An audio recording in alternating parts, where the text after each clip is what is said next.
Hi, it's Jeff Chalmers from discoverdouble-bass.com, which is the place to go if you want to learn all about the double bass with our lessons, courses, and we have a series of inspiring interviews with some of the bass world's finest players, people who I'm really excited to meet and learn more about their music. So I'm sure that you're going to enjoy today's guest artists. They are known really as one half of the Lovesick Duo, recently appeared in a film called Lamborghini in 2022. They have also played a whole range of other music, from western swing, country music, rock and roll, and jazz as well.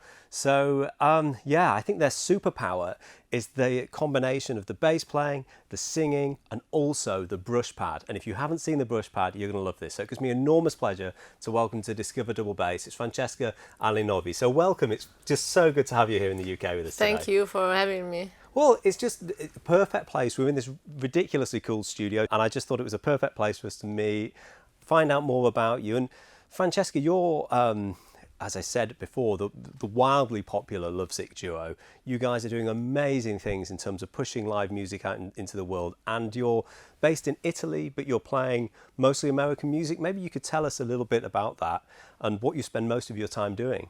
Yes, for sure. So this studio is great. And it's cool, isn't it? It's very unique. I think in Europe, I never seen something like that.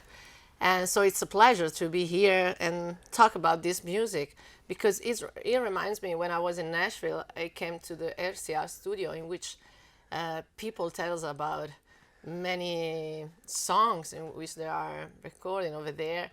So it's something just to go a trip to that moment. So you've been to RCA Studios? Yeah, sure. Wow. I traveled with Lovesick Duo in Nashville, New Orleans, Memphis, New York. Sun Studios? Did you make it out? Yeah, we've been there. And so the history of the Lovesick Duo starts from 2015. Yeah, almost 8 years ago.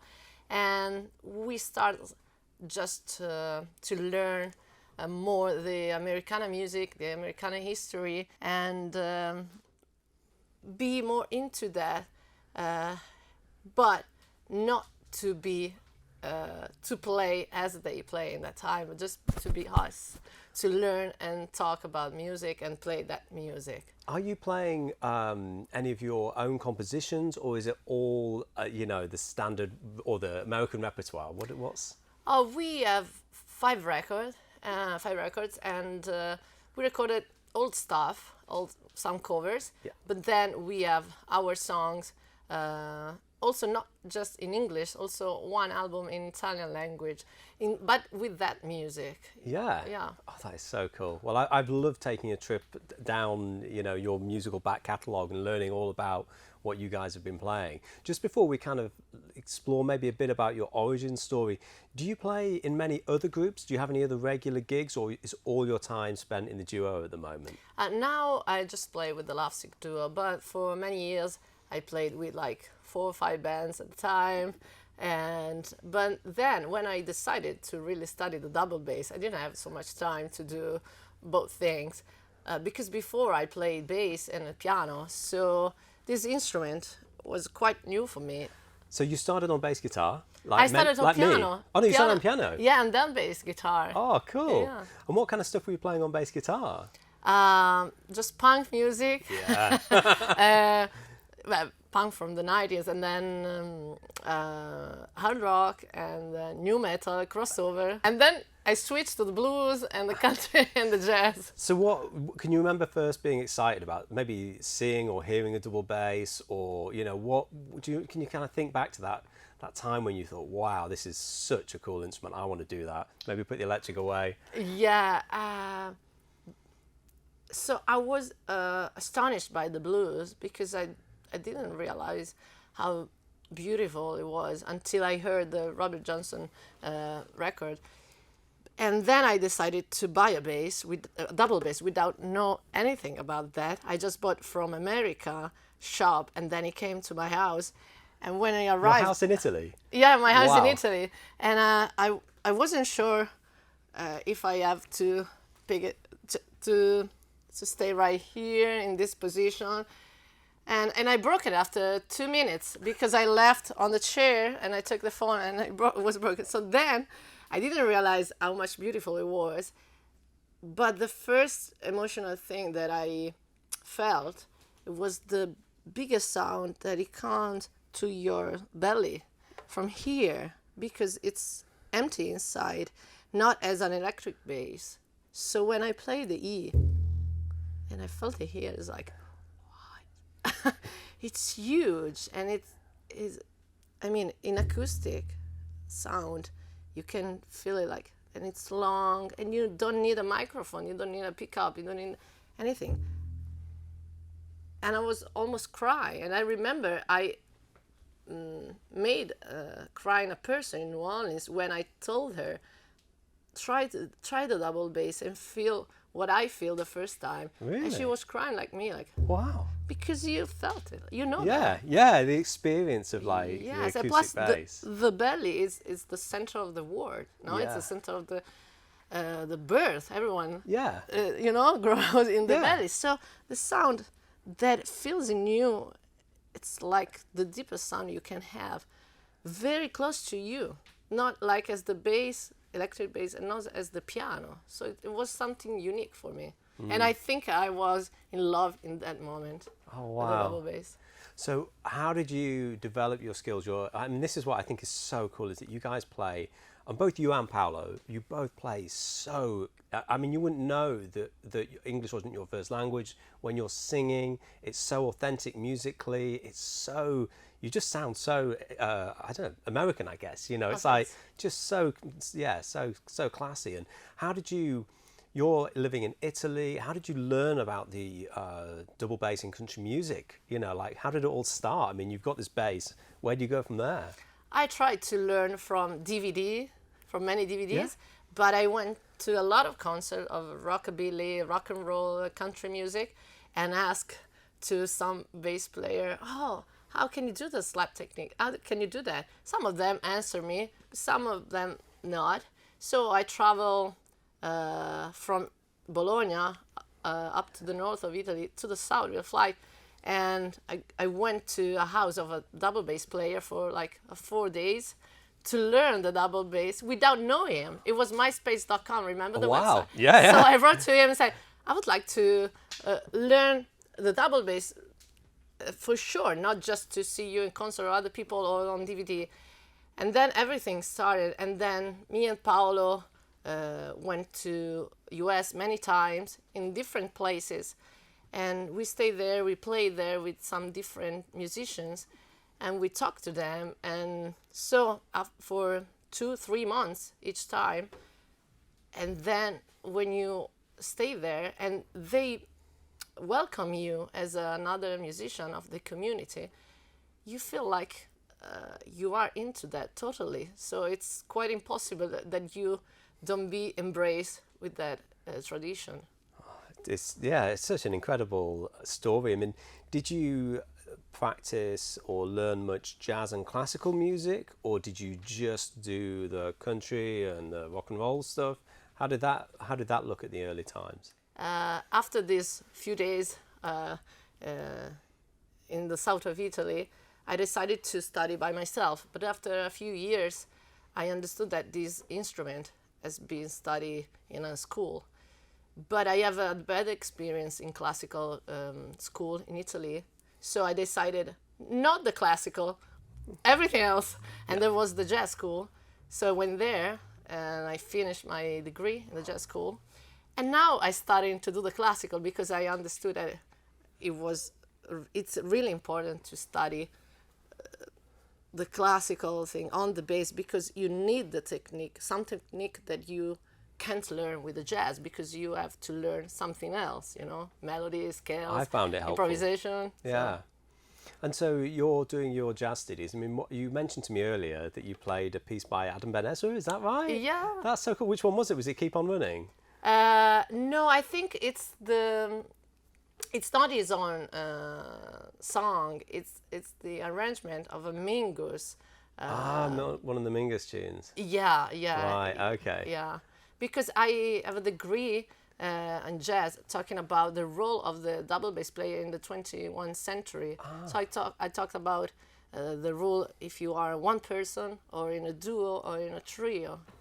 So I like the way in which this instrument and the people developed this instrument in the last few years. So the great thing about the double bass is that there's all this amazing music that we have. You know, country, I mean, you could spend a lifetime just in bluegrass or in country or in classical, but there's all of it, and there's jazz, and yeah, it's enough to kind of keep us all excited and motivated to. Yeah, but I think all the classical music and the jazz, you can put them in this tradition too, because the country, the blues, they came from there. So you can use them as a skill to play your music or play the music that you want, you know what I mean?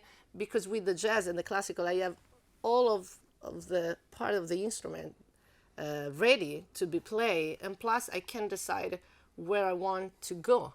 Because if you play in a duo like we play, you have to explore the instrument and you have to improvise every time and find different spot on the fingerboard which you want to play to support the music, to support the solo, to support everything, you know what I mean?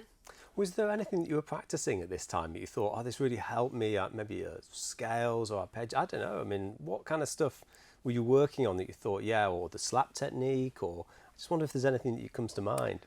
At the moment, I study with the bow, the German bow, and I'm studying over here with the Thumb position. thumb position, right? Because I want to learn more in this part and bring some theme of the song over here.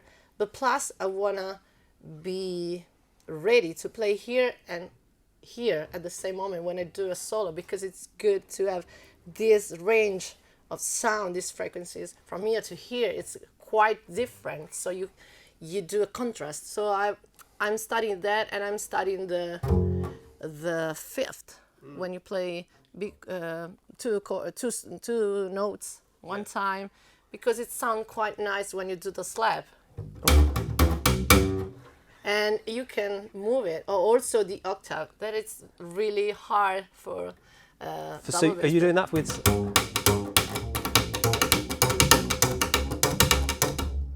Or.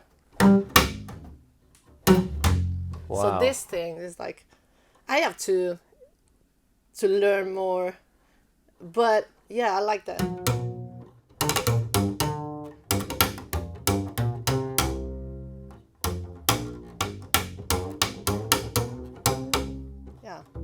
Something like that. Was there it's something that I'm studying now. It sounds so cool, and you play with so much like precision, and you're playing your rhythm. It's just because in a duo, if the bass player kind of sags, you feel that. But when Paolo moves from singing to soloing, you're there with a pulse. It's so strong. I mean, with some of these slap lines, I was thinking, is there one that you particularly enjoyed learning at the beginning, like the introduction to White Lightning, or I don't know, like, can you play us a particular line that you thought, oh yeah, I really wanted to learn this, and then you learnt it maybe? Yeah, this one, it's not a line, but it's some nice groove that I learned, and I was like, I made it.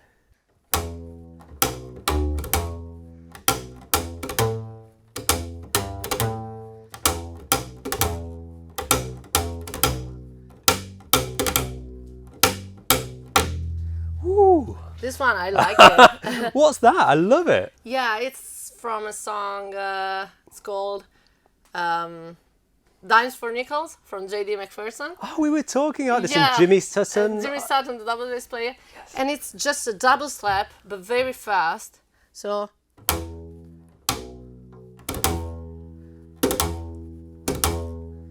But you have to arrive on the one of the bottom rhythm. Like after this, so this is the simple rhythm, right? But you have to arrive over there, like. So the simple line is 1 5 7 1, but between the 7 and the next one, you have to do the double slap. In that moment. It's a fast moment, and it's a fast double slap. So usually you do the double slap all the time, like in a song. Right there. But if you mix the simple one with the double, it's quite harder. That is really cool. So it's and when you do the double slap, it's like you're moving down the fingerboard. You know, you kind of play with the right hand. Yeah, I usually do a circle. Yeah, To, is that what that makes a lot of sense? Like bowing actually is a similar kind of concept. Right, Yeah. because you left your weight down and then you pick up a new energy and you pull it down, you know. So Yeah. you slap and that you do two thumbs like you do with the slap on the bass, just like a carpet, an elastic carpet, that tom tom. But more you do it slow, and more it's like, and when you do it fast, the distance between the two thumbs is reducing, no?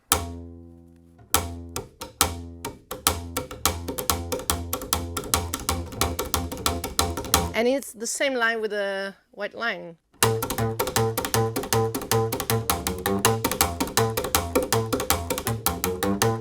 Wow, that sounds amazing. It's the same line. But Yeah. It's. I really like the line of Jimmy Sutton because he put that in the middle of something. It's like a Roomba, you know what I mean? And you don't expect this moment. So this is what I like more, when you don't expect something and he arrives.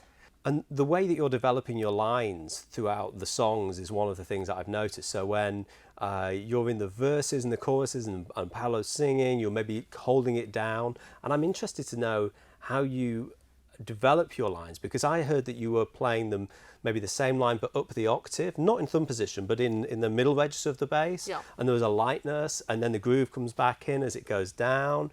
I just think you've got a really tasteful way of kind of keeping it interesting without becoming like a jazz walking line, you know? I mean, Yes. is there anything in terms of bass lines, advice for younger players that you could share? Yeah, usually when I support a line or a verse, I stay right here at the bottom, in the bottom sound, because it's kind of the sound of the bass is just a supporting for the song. You know, I play roots or fifth for each chord in this range because there are more harmonics.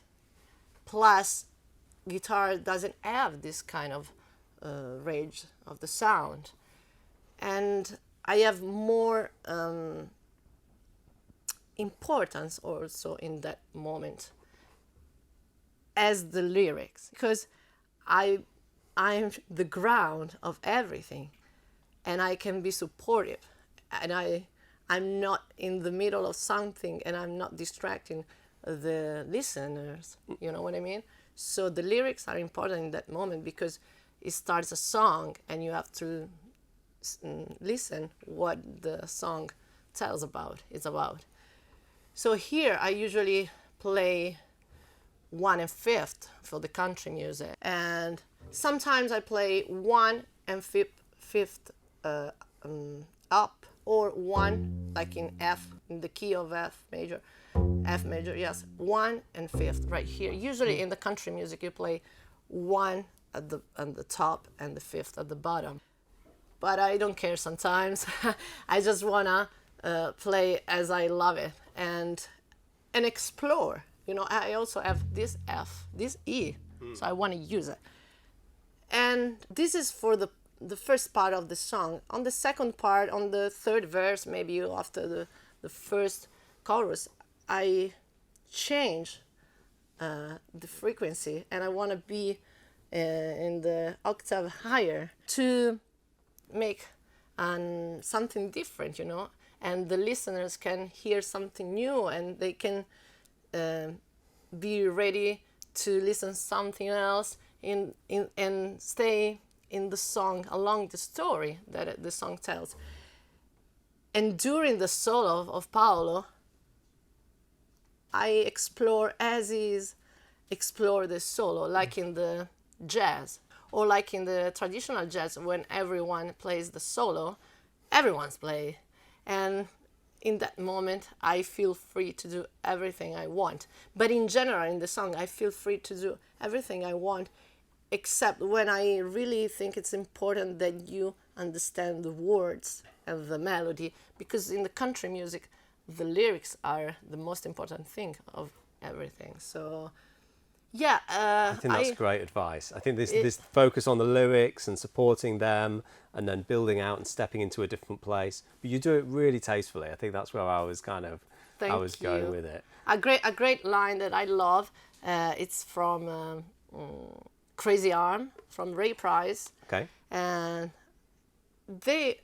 I think they didn't play with the pizzicato, with the slap. They play with the pizzicato. And yeah, it's a great line because it's so simple.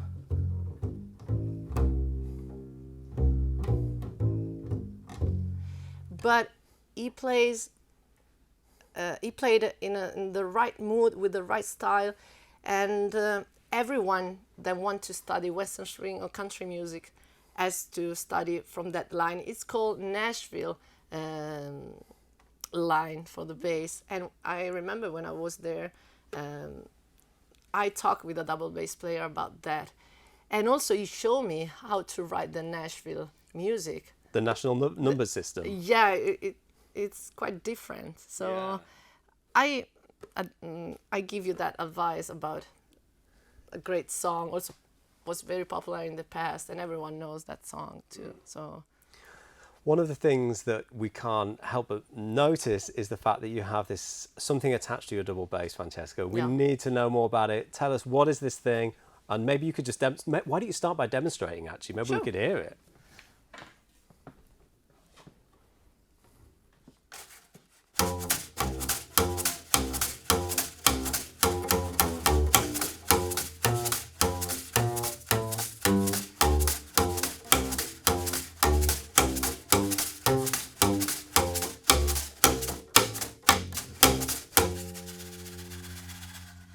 Yeah, that is so cool, and I love hearing this brush pad. Tell us about it. How did you get into it? Where did you first hear it? What's the history? First time I heard about was through Paolo, because he had a trip to Nashville, and when he came back, he said, "Oh, you have to see this guy play these things on the bass." I go, "What is that?" Because every time he come back to the US, I said, "Oh, you have to learn something. Oh, you have to learn something." I say, "Yes, but I wasn't there." So I wasn't there, but the first time I have the occasion to go to Nashville, I saw this guy. His name is Jared Manzo. He plays this thing on the double bass. So I went to his concert and I talked to him like in the past with everyone, and he told me that it's a snare that in the 40s they put on the double bass, and it's made by wood and feet. So I thought maybe, okay, I can rebuild it in Italy. And it was hard because when I went to a shop in which they make frame, and I told this guy, "Oh, I need a frame in this shape," in which, what? So I went to my luthier. His name is Emiliano Barbieri, and I put on my website if you want to see that. And we study how to build it in the right way for a year, because I need to put on my bass, but maybe sometime like that I have to put it in other different bass that has other table, other angle of the table, and plus I have to choose the right skin. This one is a rough skin, and the brushes, because I need to use it with a slap. So it's quite hard to understand which kind of brushes. This one, they are really thin, and so I thought maybe, okay, I try this, I'll try that one. So for like a year, I study with him how to build it and how to play it, because you can see through the video on YouTube, but you never understand how until you try. Yeah. So I tried for a year, and yes, it's like a slap, and I slap it with the medium finger, and I do the brush like a drummer. So I have to study this groove, and recording with Paolo, it helped me to find the right groove and the right movement. Because you need to hear the sound of the note, and then you need to hear this one. That's the answer, isn't it? It's like there's the note and then there's a brush. Yes. And it's really interesting because I first saw Kent Blanton in Nashville playing this in this way, and I was reading up about it, and he credits one of the first people as being a gentleman called Ernie Newton, I believe, Yeah. who was playing in the 40s, and apparently the story was that you weren't able to have drums on at the Opry, so they decided to shove this on here, but it just sounds so cool. Could you just maybe slow it down a bit and just show us? So are you hitting it or stirring it or brushing against it? I slap it. Yeah. And then I just Press against it? pressing a little bit, not too much, and then I slide it down, because the movement of the slap is right there, right? Yeah. So when I pull up the hand, I can do that. It's the answer, isn't it? It's the answer, Yeah. and it's the end of the movement. Yeah. Yeah, but the hardest thing is not to do that, because it's quite easy to do, to be attached, but it doesn't sound the same. So it sounds. I see, yeah. You need to do a little pause here. That sounds so good. Yeah. And you're using this bass belongs to the owner of this beautiful studio, and you were able to bring this with you from Italy, the brush pad, and put it on, and it will go on any bass. Is that right? Yeah, is that right? And yes, because we have some feet under the skin. They are adjustable, and there are. Can I? Yeah, yeah. Oh, is it Velcro? Sorry. Yeah.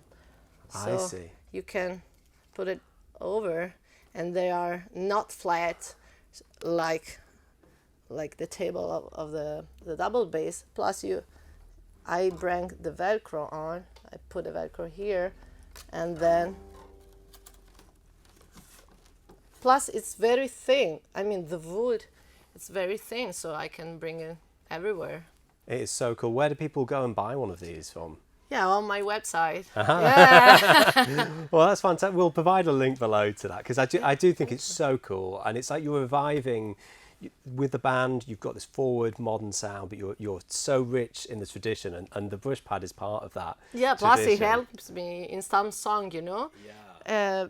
because some songs from the 40s or the 50s in the Western music, West country music, you can need that, that groove, that rhythm. Plus, it's something unique. So, I think one of the best thing in this duo is not having a drummer, not because the drummer, but just because I'm more relaxing and I have more freedom to do what I want. And this thing is something that seems that it obstacles me. Instead, it's something really cool because I can be more supportive. You know what I mean? And so, yeah, I like to try new things. So I don't know what is the next thing that I want to build on the bass. Well, I'm looking forward to seeing the next. But I think that message of being supportive, that's what people want. And that's why you get to play with such great musicians, because you support them in a really tasteful way. And yeah, it's really fantastic to learn about you and your music, Francesca. Thank you. Before we wrap things up, I'd love to know a little bit about your bass at home. So this is a borrowed instrument. What kind of bass do you play at home? What kind of strings do you use? Particularly with slap bass, that feels like it's a big thing. Yes. What works for you? After many years, I have the same bass, right? It's 3/4 bass. Yeah. And I try many different strings, also because I didn't find my sound at the beginning, and also because I was playing the electric bass, so I thought, oh, the sound has to be the same of that. Instead, it's quite different. And now I use Aquila strings or Pirastro olive string. Oh, wow. Yeah, I love them. Nice. They're expensive, but Yeah. I don't care. I mean, I like that sound because they are soft inside, but they're still in tune. And they have the deeper sound and the slap that I need, the attach of the slap. So which one is which? Is on the strings? You're mixing them. Which is No, I don't mix them. Ah, right, I just okay. change it So all full over. set of olives. Yeah, I know. Nice. That's why you need to go and tour all the time to pay for the strings, you know. Yes, you know but it. that is cool. But it's, I mean, I like it, and I like the Aquila string, the slap, because I tested for many months with Mimo Perufo, and I love them. And I think they are a good quality and good price. It's a good balance for everyone that wants to start this kind of music. I tried the gut string, so 2 guts and 2 olive, and it was a quite nice sound. But it was some years ago when I was into the trad jazz, so I need that sound on the G and on the D, because they play more on these 2 strings. Anyway, I use the Underwood pickup and a DPA for the brushes. Really? That's a cool idea. Yeah, and it goes to the PA usually on the stage. And yeah, my amps are the Gallagher head. Yeah. And a bass cabinet homemade in Italy is called Nusieda. I love it, 15-inch. Yeah. And not flat. So yeah, it's quite good sound, and I like it because it's not too powerful. I like the sound from the 50s, the 40s, and not the rockabilly sound in the 80s. You know what I mean? I know exactly what you mean. Yeah, which is more amplified. Yes, more, plus he had another piezo here. I use it. I try it, but then I change. I think that the best advice is understand what song you like and try to reproduce it in your own way. You know what I mean? So, yeah. Well, I think you do it so successfully, and I think now's the perfect time to cut away and hear you perform with Paolo in the Lovesick Duo. But just before we do, where can people learn more about you and your music? Where do we find you online? They can find us on lovesickduo.com. We have Spotify, 5 albums, I said, or Instagram and Facebook. And if they want to follow us in this tour during this 2023, it will be great. Oh, fantastic. Well, make sure that you get to go and see Francesca. She's doing incredible music, one of the baseball's most exciting players. I'm thrilled that she came out and joined us today. It really has been an absolute joy to spend some time talking about country music, rock and roll. And now, without further ado, let's cut to the Lovesick Duo. Thanks for watching, and we'll see you next time. 1, 2, 1, 2, 3.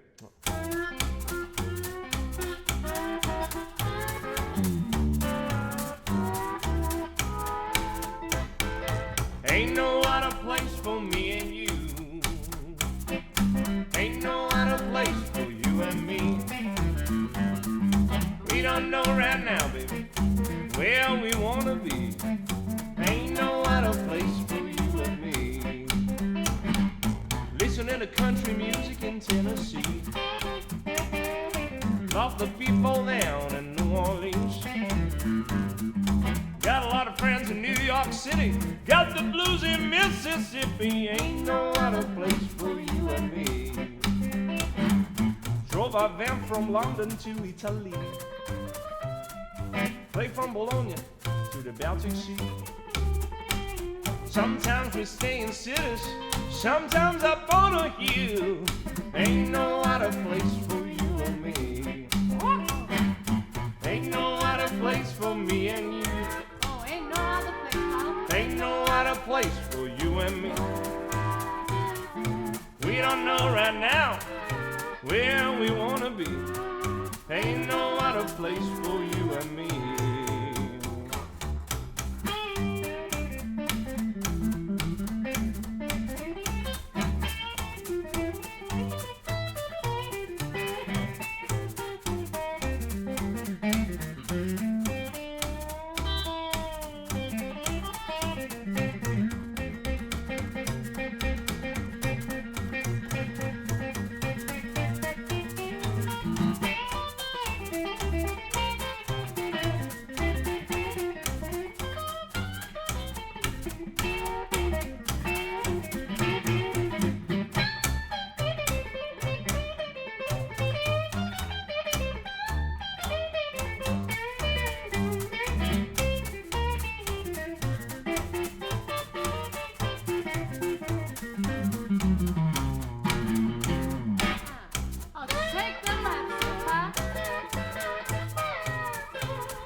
bass.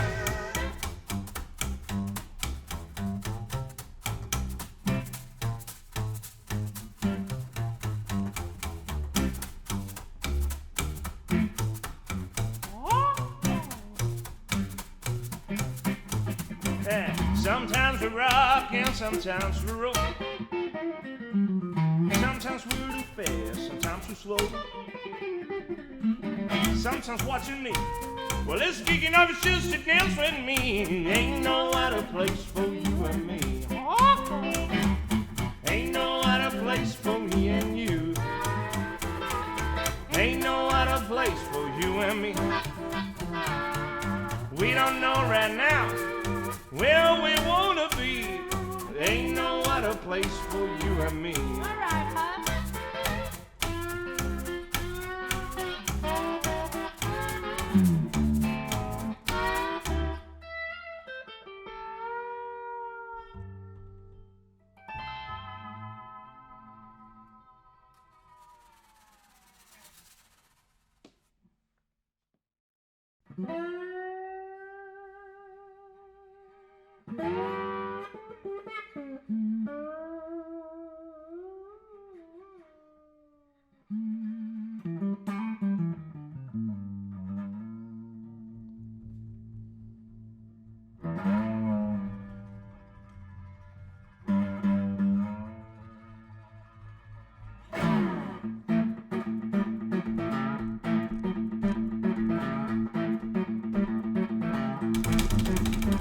I'm gonna find me a woman, one that treats me right.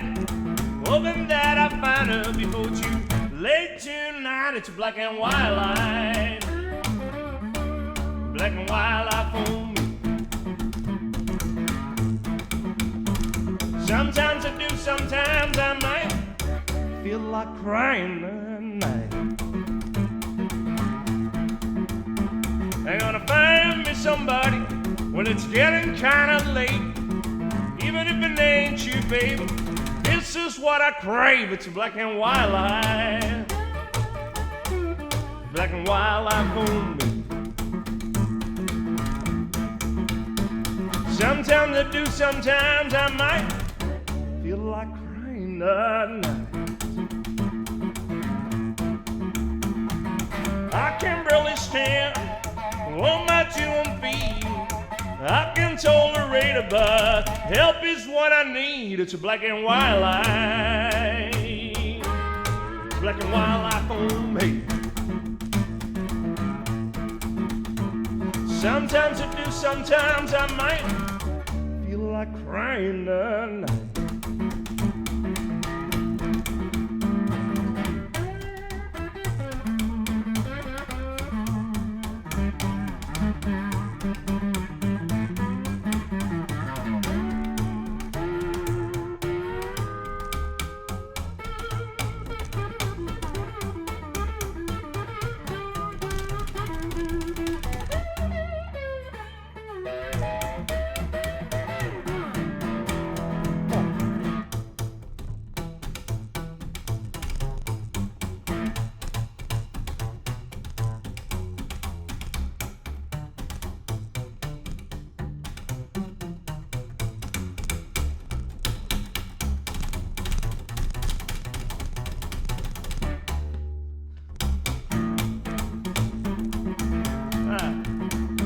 I'm living on this star road, this life is killing me. I'll die if I hold my breath for eternity. It's black and white light,